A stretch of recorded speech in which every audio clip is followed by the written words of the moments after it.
Hello दोस्तों।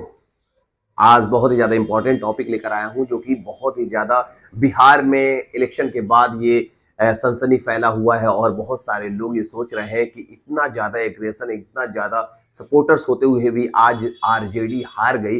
Reasons क्या हुआ दोस्तों, सारी चीजों को क्लियर करेंगे इस वीडियो में। आपको बताया जाएगा हर एक चीज। दोस्तों, बिहार चुनाव का रिजल्ट आया है और एक सवाल पूरे बिहार में पूछा जा रहा है, आरजेडी आखिर क्यों हार गई? What's the reason behind it?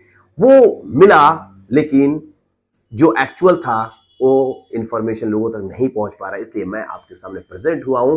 Vote मिला, करीब 23% वोट मिला। लोगों की भीड़ हर रैली में दिखी, युवाओं का सपोर्ट भी दिखा, तो फिर जमीन पर जीत क्यों नहीं आई? What's the reason? तो आज हम देखेंगे हर एक पॉइंट्स को। आज हम इस वीडियो के माध्यम से मैं आपको बताऊंगा कि आरजेडी की हार में ये 6 कारण थे और ये 6 कारण एक्सपेक्टेड है कि भाई ऐसी चीज हुई तो क्यों हुई। तो मैं आपको हर एक चीज तोड़ मड़ोड़ कर समझाऊंगा और ऐसे फैक्ट्स बताएंगे जो आपको कहीं और नहीं मिले। अगर आप बिहार की राजनीति समझना चाहते हैं तो ये वीडियो आखिरी तक देखें और पूरी डिटेल्स में देखें। स्किप करिएगा तो आपको समझ में नहीं आएगा, इसलिए मैं आपको कहूंगा कि आप स्किप नहीं कीजिएगा और पूरी तरह से डिटेल में वीडियो को देखिए। आइए देखते हैं, शुरू करते हैं। रीजन फर्स्ट क्या है? वोट शेयर बदलाव की भूख ने आरजेडी को पीछे कर दिया। ये फर्स्ट रीजन है दोस्तों। हर बार रणनीति और राजनीति सिर्फ कितना वोट मिला से नहीं है, बल्कि कहां कहां वोट मिला इससे तय होती है। मतलब कहने का मतलब है कि वोट मिला, लेकिन क्या एक्चुअल में वहां पर वोट उतना मिलने लायक था या जहां पे जरूरत थी वहां पे नहीं मिला? मेन मुद्दा यह है। आरजेडी की सबसे बड़ी समस्या यही थी, वोट मिले बहुत लेकिन गलत जगह मिले। कई सीटों पर आरजेडी बहुत कम अंतर से हार गई और सबसे बड़ी बात है कि इतना कम अंतर से हारी कि आप और हम शौक हो गए और कई जगहों पे दूसरे नंबर पे आई। मतलब हजारों वोट मिलाकर भी सीट नहीं बना पाई या सीट नहीं बनी। इसे कहते हैं वेस्टेज वोट। यानी हम कहें कि वोट मिले लेकिन उसका कोई यूज नहीं हो पाया। वही दूसरी तरफ एनडीए ने कम वोट में ज्यादा सीटें निकाली। उनका vote perfectly seat winning pattern में दिखा। आरजेडी यहां गेम हार गई। दूसरा रीजन है नेतृत्व की मिसिंग प्रेजेंस, मतलब लीडरशिप की अब्सेंस दिखी। सच कड़वा है लेकिन बोलना पड़ेगा। तेजस्वी यादव इस बार 2020 जैसी ग्रिप नहीं दिखा पाए। शुरू के 17 दिन वे चुनावी जमीन पर नहीं थे। सबसे बड़ा मुद्दा है कि चुनाव के पीरियड ऑफ टाइम में 17 दिन वो नहीं थे। इससे मोमेंटम टूट गया, लोगों की कनेक्टिविटी टूट गई। रैलियों का जो फ्लो था वो नहीं बन पाया। भीड़ का जो साइकोलॉजिकल असर होता है वो कमजोर पड़ गया। विपक्ष इस अब्सेंस को पूरे चुनाव में नैरेटिव बनाकर चलाता रहा और जनता में इंप्रेशन गया आरजेडी पूरी तरह से तैयारी करके नहीं उतरी है। यह इंप्रेशन पूरे चुनाव में बहुत भारी पड़ा। तीसरा रीजन जो है वो काफी महत्वपूर्ण है, गठबंधन की गलतियां। गठबंधन तो हुआ लेकिन महागठबंधन में इस बार कोऑर्डिनेशन बहुत कमजोर दिखा। सीट शेयरिंग लेकर नाराजगी बहुत ज्यादा थी। अंदरूनी नाराजगी की वजह से ग्राउंड लेवल में वर्कर का जो कॉन्फ्लिक्शन था वो कुछ सीटों पर गलत कैंडिडेट उतारे गए और वो कैंडिडेट ज्यादा फोकसफुली काम नहीं किया। इन सबसे आरजेडी की गाड़ी काफी धीमी पड़ गई। कांग्रेस और अन्य दल जितना सपोर्ट देना चाहिए था वो जमीन पर नहीं दिखा। उधर एनडीए की कमिश्नरी बहुत ज्यादा मजबूत दिखी, एकजुट दिखाई दिए।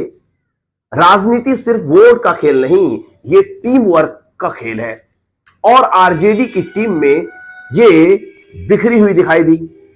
चौथा रीजन है जो कि काफी इंपॉर्टेंट है, महिला और युवाओं का शिफ्ट हो जाना। महिलाओं और युवाओं का जो वोट था वो शिफ्ट हो गया। इस चुनाव में 2 दर्जे में बिखर गए, यानी 2 दर्जे में बढ़ गए। युवा अलग और महिला अलग। युवाओं से आरजेडी को उम्मीद बड़ी थी लेकिन इस बार बात जम नहीं पाई। क्यों? क्योंकि एनडीए ने स्थिरता और सुरक्षा का नैरेटिव पेश किया। महिलाओं के बीच सीधे सरकार की योजनाएं पहुंच गई और इसका वोट पर असर दिखा। आरजेडी ने युवाओं का एजेंडा रखा बट उसे एग्रेसिवली ग्राउंड तक नहीं पहुंचा पाए। यूथ कनेक्ट कमजोर पड़ गया, यूथ का जो कनेक्शन था वो कमजोर पड़ गया। रीजन 5, नैरेटिव की कमजोरी। नैरेटिव की कमजोरी, हर चुनाव एक कहानी कंटेंट रखता है, यानी हर एक चुनाव एक कहानी कंटेंट करता है। कौन अपनी कहानी जनता को बेच पाता है वही जीतता है।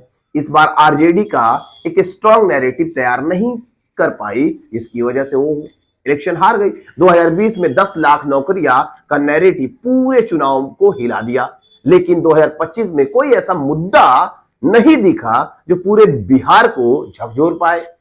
दूसरी तरफ एनडीए ने विकास और स्टेबिलिटी यानी स्थिरता और काफी ज्यादा एडमिनिस्ट्रेशन का पूरा पैकेज लोगों तक दिया। पूरे कैंपेन में आरजेडी का कोई एक बड़ा लाइन लोगों के दिमाग में सेट ही नहीं कर पाया। यह सबसे बड़ा नुकसान साबित हुआ।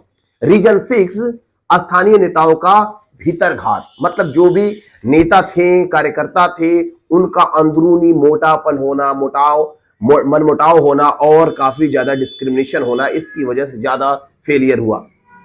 अब आती है अंदरूनी बात, इस पे पॉइंट पे सबसे ज्यादा मैं डिस्कस करूंगा। कई जगह आरजेडी के अपने नेताओं ने पूरा दम नहीं लगाया।